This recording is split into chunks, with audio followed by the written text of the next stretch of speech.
Friends, जैसे कि मैंने आपसे वादा किया था कि मैं आपके लिए जल्द ही समरी लेकर आऊँगी चैप्टर्स की।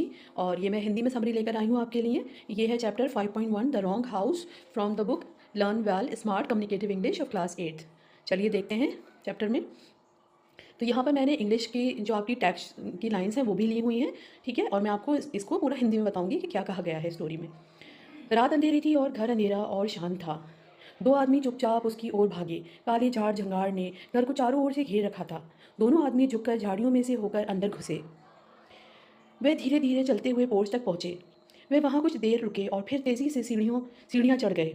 मुख्य दरवाज़ा बंद था। वे दरवाजे के पास वे वहां कुछ देर रुके और तेजी से सीढ़ियां चढ़ गए। मुख्य दरवाज़ा बंद था। वे दरवाजे के पास घुटनों के बल बैठ गए। दोनों तेज तेज सांस ले रहे थे। उन्होंने अंधेरे में ध्यान से देखा और सुना। चारों ओर सन्नाटा था, पूरी तरह का सन्नाटा। फिर अंधेरे में घुटनों के बल बैठे एक ने फुसफुसाकर कहा, तुम यहाँ बाहर नहीं रुक सकते? ये ब्रीफकेस ले लो, मुझे अपनी चाबियाँ आजमाने दो। हमें किसी तरह अंदर जाना ही होगा। उसने एक एक कर कई चाबियाँ आजमाई, 10, 20, 30 सेकंड। फिर एक चाबी से वह दरवाज़ा खोलने में सफल हुआ। चुपचाप दोनों आदमी घर में दाखिल हुए। उन्होंने दरवाज़ा बंद कर दिया और उसे लॉक कर दिया। उन्होंने धीमी आवाज़ में स्थिति पर चर्चा की। चलो चारों ओर देख लेते हैं। सावधान रहना हस्टी। ओह, यहाँ कोई नहीं है। और टॉर्च की रोशनी में उन्होंने कमरे का निरीक्षण किया। ये एक बड़ा कमरा था, एक लिविंग रूम। कॉली कालीनों को सावधानी से मोड़कर एक तरफ रखा गया था।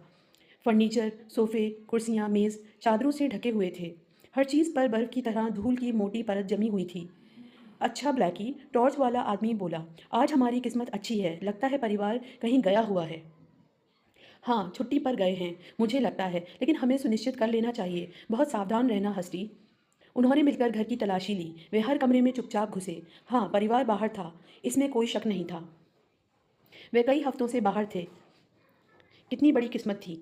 सच में उनकी किस्मत अच्छी थी, हस्टी और ब्लैकी दोनों की। पिछले 10 दिनों में केवल एक बार उनकी किस्मत ने उनका साथ नहीं दिया। ये उनके साथ थी जब उन्होंने अपनी बड़ी डकैती, एक शानदार डकैती बैंक में की थी। भाग्य उनके साथ था जब उन्होंने 1000 मील की कार यात्रा की पहाड़ों पर। ये हर पल उनके साथ थी, सिवाय एक पल के। और वह पल ठीक 1 घंटे पहले आया था। ये तब हुआ जब ब्लैकी कार चला रहा था और उसने एक पुलिस वाले को कुचल दिया। हस्टी के पैरों के पास रखे ब्रीफकेस के बारे में सोचते हुए उसने कार को टॉप गियर में डाला और जितना तेज़ हो सका उतना तेज़ चलाया। जाहिर तौर पर पीछा किया गया, एक तेज़ और उग्र पीछा।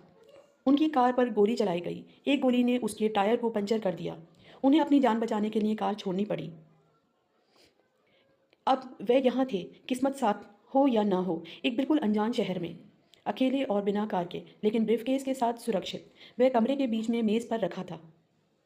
उसमें लगभग $3 लाख थे। वह छोटे छोटे साफ सुथरे पैकेटों में खूबसूरती से रखे गए थे। सुनो, हस्टी ने कहा, सबसे पहली चीज़ जो हमें करनी है वह है कार खरीदना। हमें इसे जितना जल्दी हो सके करना होगा।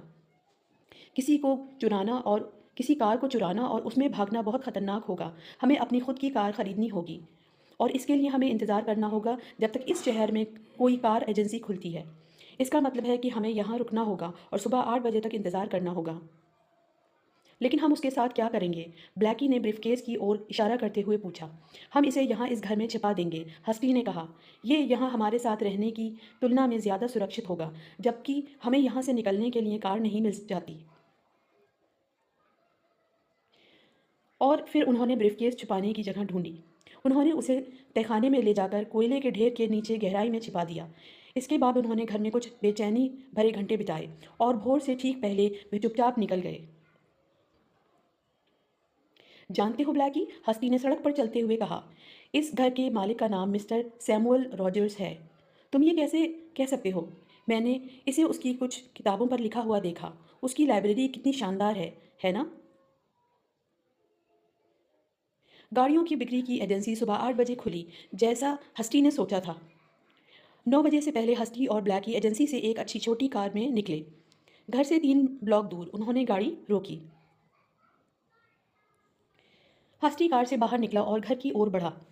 उसने सोचा था कि वह घर के पीछे से जाएगा और चुपचाप अंदर से घुस जाएगा, लेकिन घर से 50 गज पहले वह रुक गया और घर को देखने लगा।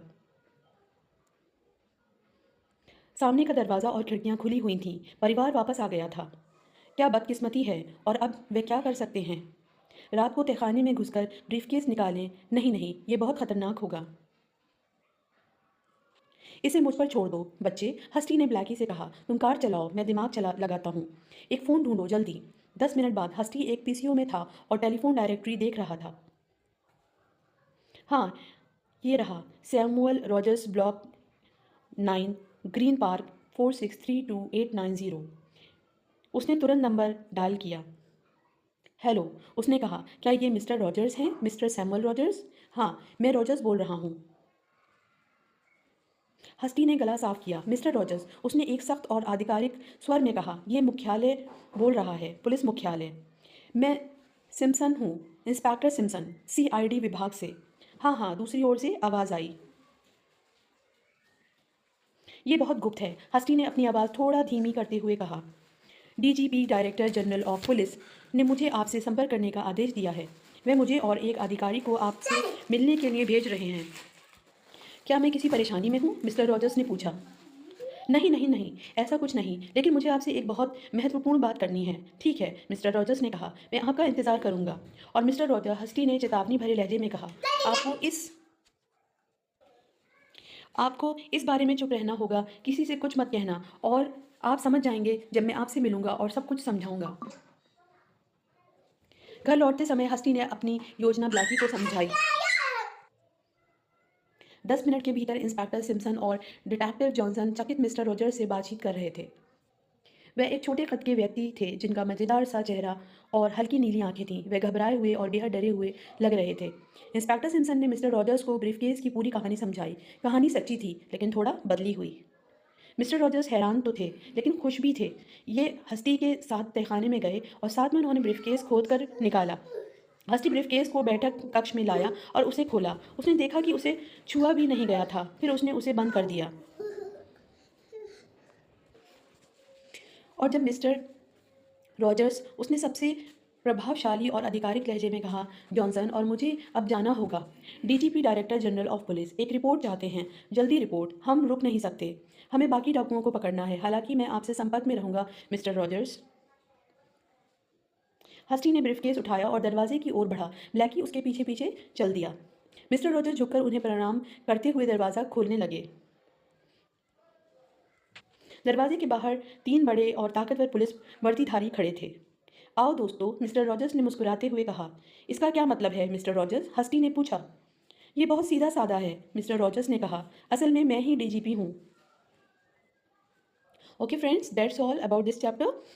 Please subscribe my channel शब्स English tutorials. मैं कोशिश कर रही हूँ कि आप लोगों को मैं फ्री में ट्यूशन दूँ। Okay, thanks watching, keep watching, good bye.